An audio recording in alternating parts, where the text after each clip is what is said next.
Hello, guys. How are you? Happy midweek right now. It is Wednesday, and today I'm going to talk about the future. It's going to be an opinion piece today, and I'm trying to do a little bit more of these opinion pieces when it's a slow news week. But today I'm going to talk about the future of Disney parks, or my opinion on the future of Disney parks.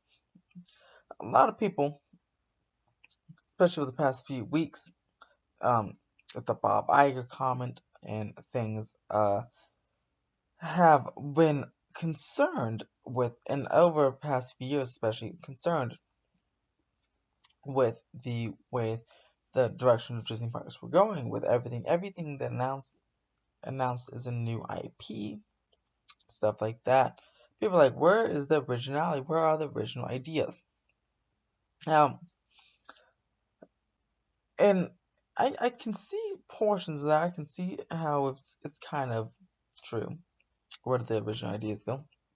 Oh, these single land IPs could be outdated, but this is where I disagree because even if the IP, people don't like that IP is intellectual property, by the way, but even if people don't like the intellectual property, like the movie, if the land is done well, then people will still go to it. For example, Cars Land in California Adventure. Um, I can tell you, lots of people like the Cars movies, love the Cars movies, and hate the Cars movies, and dislike the Cars movies. But all the same people will still go to Cars Land and say one of their favorite rides ever is Radiator Springs Racers because of the just the immersive theming of it. The immersion is amazing, and that's an example of you may hate the Cars movies but love Cars Land because it just looks amazing. It's very immersive, and the same thing can apply for the Wizarding World of Harry Potter. You can have people who are absolute Potterheads and the Universal, but then um or hate Harry Potter, just don't care for him, yet absolutely love Wizarding World of Harry Potter or Hogsmeade because it's just so immersive. It's like you're stepping into the movie itself, which is pretty immersive, pretty crazy. And yeah, it may like for me, for example, I can apply it to me. Before I started working at Harry Potter Forbidden Journey, I was like, oh, Harry Potter's cool. It's like whatever. And I didn't dislike movies. I liked the movies that I saw, but I wasn't like such a big Potter fan. Working there and walking the land and seeing the people with the wands, all the guests with the wands and the robes, it actually inspired me to go watch the movies again, which I did. And now I am not still not like an insane Potterhead, but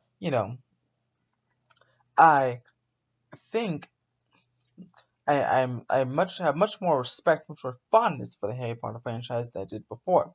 The same thing I think will happen with Batuu in Star Wars Galaxy's Edge in June. You know, whether people hate Star Wars, love Star Wars, the fact it's not based on one of the movies, one of the eight main movies, it's a whole new planet, made up planet. I feel like that will definitely help in attracting new people. People will say, "Oh my God." That way, people can, if it say it was based on Revenge of the Sith, like a planet there, just the storyline, you know, people will be like, "Oh my gosh, I hate the prequels. I'm not going to visit this land." But the fact, or people, let's say it was based in Hoth, some newer generation will be like, "Oh my gosh, I don't like the old movies." Or, "Oh, New Hope was boring," and say it's based on New Hope was boring. I don't want to go see that. And these are the responses I hear from just my family members, fans of the original trilogy here. So the fact that I think that Star Wars Galaxy's Edge is based on a totally made up new planet will help in that respect for the Star Wars fans who are very passionate, they hate the prequels or hate the originals or only like a couple of originals and love the prequels. Those people or just people who just don't care for Star Wars at all. I feel like all I have to do, since it's totally made a planet, no one knows anything about this planet, besides what Disney has told us in the blog articles and the little comics they're starting to release now. Basically, no matter if you're 60 or 20, you'll be able to come in here, Star Wars Galaxy's Edge, and you'll be able to enjoy it. It'll be so immersive that it won't even matter what the storyline is. I mean, just think of, and even the rides themselves this time, not just the land. I must say this time because British Things Racers is pretty immersive.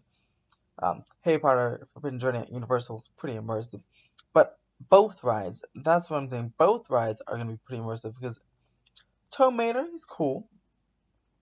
Immersion, there's definitely lots of theming in that, and Luigi's Rock and Roller Coaster, Roger and the Luigi ride, and if you head over to Universal again, you have Flight of the Hippogriff.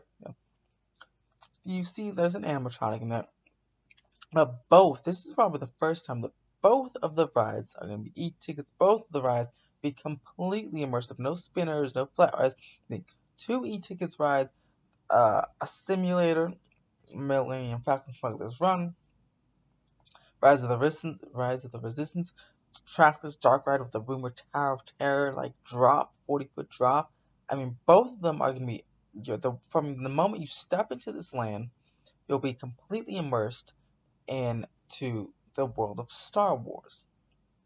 On Planet Batuu in this Black Spire Outpost, and the Planet Batuu, from the blue milk you could drink to the alcoholic drinks you can have in the cantina, to the interactive droids you can get, you'll be completely immersed. And this is where an example where I think a big example, if you just do it right, no matter, I think the intellectual property, the IP will stand the test of time if you just do it right, like Cars Land, and like Star Wars Galaxy's Edge, like Pandora.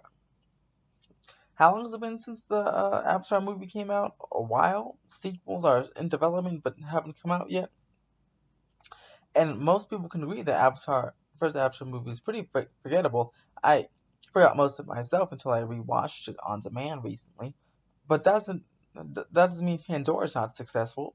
Because again, there's another one, two immersive e-ticket rides right there in Pandora that have very long waits. And if you just look at Disney World during the holiday season, 5-6 hour waits for jeez, I can't think of the name. I keep thinking of Flight of the Hippogriff, but Flight of Passage. 5 6 hour waits for Flight of Passage, and 4 hour waits for the Navi River Journey. So again, another IP done right. Just because there's only one movie or it could be forgettable doesn't. If you do the land correctly, then it should be okay. One that might not stand the test of time, though, is Toy Story Land. And no, I'm not saying just because of the low wait times that it's had recently, but just because it's just not, and it's just all of them. At every Disney park, they're themed well, but I feel like they're not themed the best they can, or maybe they are themed the best they can, and just Toy Story is just not good to probably do intellectual theming on, maybe like for one ride, or just have maybe like what they're doing in Pixar Pier with the Toy Story neighborhood, where you just kind of Jessie Critter Carousel with the big tall Jessie, and then Toy Story Midway Mania, and that's it. Homeland, so I don't think they'll stand the test of time because look at the rides. The rides, Aliens Swirling Saucers is the same ride system as Tow Mater, just with the aliens, and it's indoors. So I was like, Slinky Dog Dash is cool, a launched family coaster, but again, there's just not much theming. I mean, there's lots of theming, but again, not much theming when compared to these other lands here. Well, that's one might not stand the test of time. And speaking of Pixar Pier, that also might not stand the test of time, especially Pixar Pier actually, because they just kind of repaint some stuff, rename some rides, and it's very overall cheaply done and still not done. Still waiting for those Inside Out and Jessie Critter Carousel rides. So that one, in maybe 10 years, might just get rethemed to something else. Who knows? Or just some of the rides. It may stay Pixar Pier, but it may have purposely named Pixar Pier just so if a better Pixar movie comes out, they can just retheme one of the rides in Pixar Pier to the better Pixar movie, which mm, it's just another one. Just you see how Disney just kind of hit and misses here. They definitely put their budget. You can definitely tell where they're putting their budget. Um, Obviously it's Star Wars here, Pixar Pier not so much. It's kind of Pixar Pier is like, let me draw some people in 2018 so they don't just skip a year and just wait till 2019 to come to Star Wars. That's the same thing with Toy Story Land. Toy Story Land Hollywood Studios was, let me, you know, let me build the land and make it not cheap, but just kind of be okay. Just put a moderate budget here. One, they figured, oh, it's gonna kill two birds with one stone. We're gonna increase the capacity of Disney's Hollywood Studios. So instead of like with the 4 rides they have to ride, you have now 6. You have a couple more rides to ride. 6. It increases the overall acreage of the park, increases the capacity a little bit, add another restaurant, and then also same thing. Let's not have people not come to Hollywood Studios because they're planning to save up the money coming for next year for Star Wars Galaxy's Edge. Let's have them come for Toy Story Land and then come again next year for Galaxy's Edge.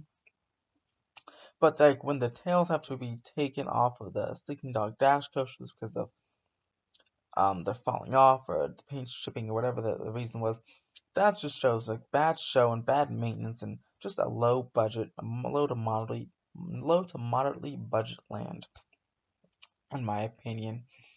So that's it, guys. That is my future of that is my opinion on the future of IPs in the direction of Disney parks. I say I like the direction. I don't mind the direction the Disney parks are going with their IPs as long as they do it correctly. If they do I understand everything can't be like Star Wars Galaxy's Edge and Cars Land, but at least on the moderately budget lands, try to put some effort in there. Don't do anything like Pixar Pier when you're trying to make an IP, even if it's just a short temporary solution. Don't do the Pixar Pier. You gotta put your money in there. Parks and resorts every quarter, including the last one that the earnings call that just came out. Um, Parks and resorts always are the most profitable out of all of Disney's divisions, even the movie division. So put all the money the Parks and resorts is giving to the company, they should put it back in the company and craft each and every new land into the best possible land it could be, and then it will stand the test of time. We have Star Wars Galaxy's Edge, but let's see what Zootopia, the next new land, is this Marvel Land, California Adventure, and Zootopia Land, Shanghai. Hopefully with these two, they make them, craft them well to stand the test of time. We'll see. Stay tuned. Subscribe for updates. Bye, guys.